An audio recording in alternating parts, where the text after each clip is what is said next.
बिस्मिल्लाहिर्रहमानिर्रहीम। नबी करीम अलैहिस्सलातु वस्सलाम के सहाबाए कराम आहिस्ता आहिस्ता मक्का से मदीना हिजरत करते जा रहे थे। कुफ़ार मक्का को ख़तरा लाहिक हो गया कि अगर ये सिलसिला इसी तरह जारी रहा तो हमारे लिए पहले से ज़्यादा मसाइल खड़े हो जाएंगे। तो काफिरों ने एक काबीना बुलाई और उनका एक पार्लियामेंट हाउस था उस वक़्त भी, जिसको दारुन नदवा कहा जाता है। दारुन निदवा या दारुन नदवा, ये हमें सीरत की किताबों में ये लफ्ज़ मिलता है। उसमें उन्होंने अपनी काबीना बुलाई और जितने बड़े बड़े दाना उनके नज़दीक जो थे ना, अक्लमंद, हालांकि थे वो सबसे बड़े जाहिल, उस आदमी से बढ़कर कोई जाहिल नहीं है जिसको अल्लाह और उसके रसूल के दीन की समझ ना आए। ये बात अगर समझना है तो जितना भी बड़ा आलिम हो ना कहे जी वो बहुत बड़ा साइंसदान था, बहुत बड़ा मुहक्किक था, मुफक्किर था, वो एक मुंह की बात है। हकीकत में अगर वो काफिर है उसके इल्म का, उसकी अकल का कोई फ़ायदा नहीं है। उसकी जितनी भी बड़ी यूनिवर्सिटी हो, कॉलेज हो, वो जाहिल है जो अल्लाह और उसके रसूल सल्लल्लाहु अलैहि वसल्लम पर ईमान न लेकर आए। ये बात याद रखिए।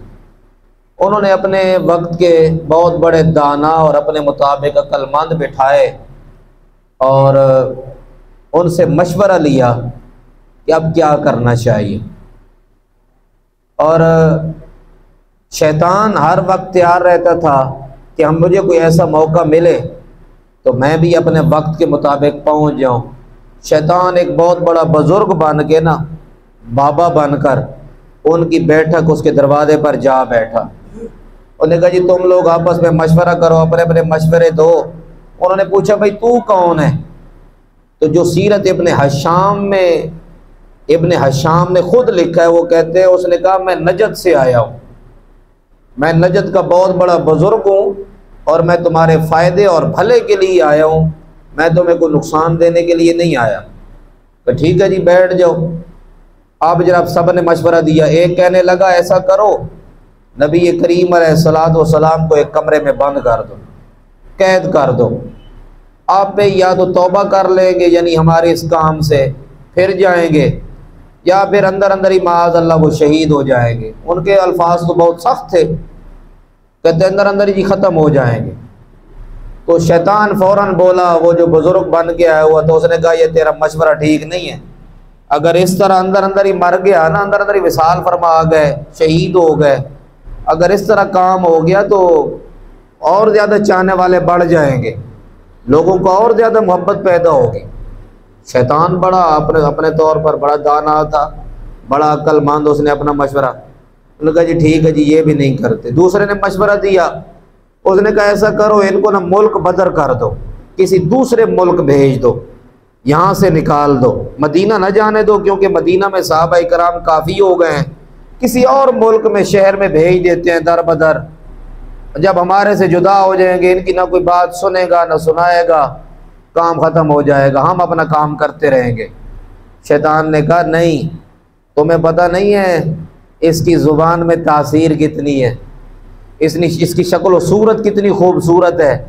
लोग यही ज़ुबान की तासीर और शक्ल व सूरत पे तो आ रहे हैं, और कुरान जब पढ़ता है तो उसके कुरान में इतनी तासीर है, इनको बाहर नहीं भेजना। अबू जहल खड़ा हुआ, उसने कहा जी मैं फैसला कौन बात करता हूँ। सब ने कहा आप कही तो हमें इंतज़ार था जनाब, आप बोलें जनाब, तुसी जड़ी बकवास करनी है करो।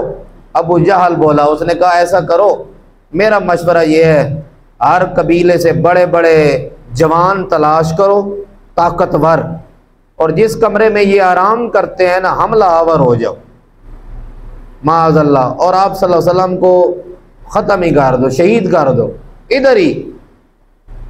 शैतान फ़ौरन बोला, उसने कहा जी ये मशवरा ठीक है, मेरा भी दिल यही है कि यहीं पर बात ख़त्म हो जाए। उधर से ये मशवरा हुआ, फैसला हो गया। अब फैसला इतना बड़ा फैसला हो गया नबी करीम अलैहिस्सलातु वस्सलाम के बारे में, और उधर रब कैसे खामोश रहे। रब तो अपने महबूब को देख रहा है ना, जब मेरा महबूब के ऊपर वक्त मुश्किल आ गया है तो अल्लाह रब्बुल आलमीन ने फौरन हज़रत जिब्रील को फरमाया, जिब्रील जल्दी जा, मेरे महबूब को पैगाम सुना, जिस चारपाई पे तू सोता है ना, आज तूने उधर आराम नहीं करना है। क्या करना है? आप इधर से निकलो, आधी रात को आप इधर से निकल जाओ, बस उस बिस्तर पे आराम नहीं करना। नबी करीम अलैहिस्सलाम को पैगाम मिला, हुजूर अलैहिस्सलाम ने हज़रत मौला अली की ड्यूटी लगाई। और सीरत इब्न हिशाम वाले ने लिखा है, हुजूर अलैहिस्सलाम अपने ऊपर हरी चादर लेके आराम फरमाते थे। हुजूर ने फरमाया, अली चादर भी मेरे वाली लेनी है। अर्ज़ की, या रसूल अल्लाह सल्लल्लाहु अलैहि वसल्लम, हो सकता है वो अन्य वाही हमला करें। और हुजूर ने फरमाया, नहीं, वो ऐसे नहीं आएंगे। जब तू बाहर निकलेगा ना, फिर मसला बनेगा। तू इधर सोता रहेगा, रब भी तेरी इबादत करेगा, रब का महबूब तेरे लिए दुआएं करता रहेगा। आज तुझे कोई तकलीफ नहीं दे सकता, तू सो जा। आज एक रिवायत मैंने बड़ा अरसा पहले पढ़ी थी, वो रिवायत अगर मुझे मिल गई तो मैं बयान करूंगा। हजरत मौला अली फरमाते हैं, मैं जिंदगी में एक रात आराम से सोया हूँ, और वो यही हिजरत की रात थी, क्योंकि मुझे गारंटी मिल गई थी। हुजूर ने फरमाया था, सुबह अमानतें वापस करके आना। मुझे यकीन हो गया था कि आज की रात मुझे मौत नहीं आने वाली, क्योंकि मैंने सुबह अमानतें वापस करनी है। आप सल्लल्लाहु अलैहि वसल्लम की ज़ुबान अक़दस से निकल गया।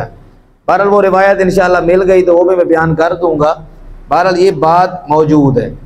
तो हज़रत नबी करीम अलैहिस्सलाम ने हज़रत मौला अली को सुलाया और हुजूर निकले।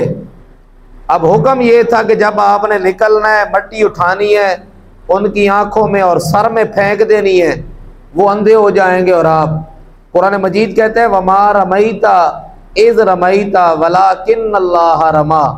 ए मेरा महबूब, जब तू उनके ऊपर मट्टी डाल रहा था ना, वो तू नहीं डाल रहा था, बल्कि हम खुद डाल रहे थे। वो हाथ तेरा था, कुव्वत हमारी थी। जब तू उनको पत्थर मार रहा था ना, वमा रमईता इज़ रमईता वलाकिन्नल्लाह रमा, वो हाथ तो बज़ाहिर तेरे थे, लेकिन वो तू नहीं मार रहा था, हम खुद मार रहे थे। वलाकिन्नल्लाह रमा, बल्कि अल्लाह खुद मार रहा था।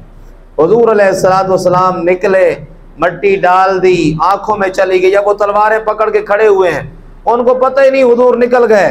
किसी बुजुर्ग ने, फिर वही शैतान बुजुर्ग हजरत साहब आए और उन्होंने आगे कान में कहा, ओए तुसी जिन्हों फड़न वास्ते खलोते हो तो निकल गया, आज वो कमली वाला तो निकल चुका है। उन्होंने कहा, अच्छा।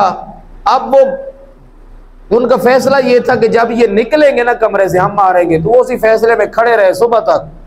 जब सुबह उन्होंने चारपाई तलाश की, बंदा भी अंदर सोया हुआ है, हरी चादर भी ली हुई है, उन्होंने जाकर जब उठाया